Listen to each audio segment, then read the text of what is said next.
महासचिव प्रफुल्ल पटेल जी, सुनील तटकरे जी, इनकी उपस्थिति में पार्टी के नेताओं की, विशेषकर मंत्रियों की बैठक हुई। उस बैठक में पार्टी का विस्तार किस तरह से हो, विभाग के माध्यम से काम किस तरह से आगे किया जाए, सभी विभागों पर चर्चा हुई। साथ ही साथ लगभग 1.25 साल हो गए जो अलग अलग सरकारी समितियां हैं, उसका 3 पार्टियों के बीच में समन्वय करके जल्द से जल्द ये सभी समितियों पे लोगों की नियुक्ति हो, इसको लेके भी चर्चा हुई।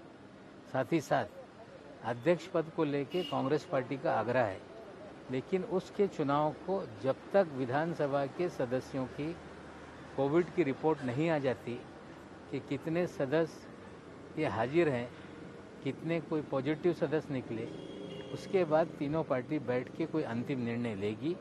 जहाँ तक सवाल है बहुमत का, स्पष्ट रूप से बहुमत हमारे साथ है। चुनाव जब भी होगा हम पहले से ज़्यादा वोट हासिल करेंगे, लेकिन कोविड रिपोर्ट आने के पहले उस पर कोई निर्णय नहीं होगा। देशमुख जी के जिस तरह से केंद्रीय यंत्रणा के माध्यम से उनकी इंक्वायरी शुरू की गई, परमवीर सिंह उनके ट्रांसफ़र के बाद उन्होंने एक खत द्वारा आरोप लगाया। उसके बाद कोर्ट ने जांच करने के लिए सीबीआई को कहा, सीबीआई ने एफआईआर दर्ज किया, छापेमारी हुई, लेकिन सीबीआई को किसी भी तरह का कोई भी तथ्य नहीं मिला।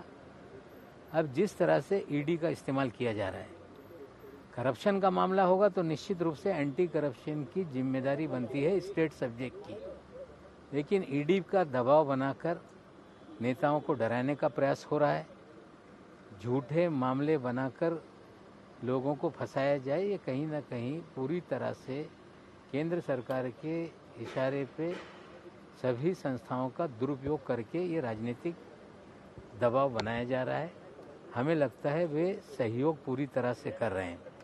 हमारा स्पष्ट मत है कि जो भी केंद्रीय यंत्रणा है, एजेंसीज है, उनके द्वारा भारतीय जनता पार्टी राजनीति करना चाहती है, लेकिन इस दबाव में राष्ट्रवादी कांग्रेस या महाविकास आघाड़ी की सरकार आने वाली नहीं।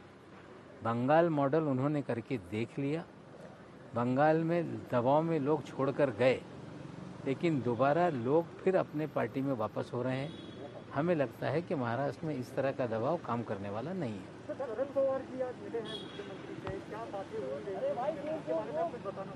मैंने पवार साहब की मीटिंग आज मुख्यमंत्री महोदय से, जो एक मुंबई शहर में बीडीटी चाल है जिसके पुनर्विकास का मामला 1998 से प्रलंबित है, लगातार सरकारें प्रयास करती रही कि उस चाली में रहने वाले नागरिकों का पुनर्वास हो, वहाँ पे पुनर्वास किया जाए, जिसको लेके पवार साहब मुख्यमंत्री, गृह निर्माण मंत्री, गृह मंत्री सभी लोग उसमें उपस्थित थे। उसमें एक मुद्दा है जो पुलिस क्वार्टर्स है, जिसमें सालों से पुलिस के परिवार रहते हैं। उनकी मांग है कि हमें, अगर ये सरकारी निवास स्थान है, फिर भी हमें ये मालिकी हक पे दे दो, जिसको लेके समिति का गठन किया गया है। और हम चाहते हैं कि बीडीडी चाल जो ऐतिहासिक एक जिसकी पहचान है, वहाँ पे रहने वाली सारी इमारतें जर्जर हो गई, उससे जल्द से जल्द काम कैसा शुरू हो, इसको लेके बैठक थी। उसी बैठक में पवार साहब भी मध्यस्थता करके जो पुलिस विभाग का मामला है उसे हल किया जाए, इसलिए पवार साहब उस बैठक में गए थे। मराठी फक्त संघ नाराजी आहे का आणि आज शरद पवार आणि मुख्यमंत्र्यांची भेट झाली?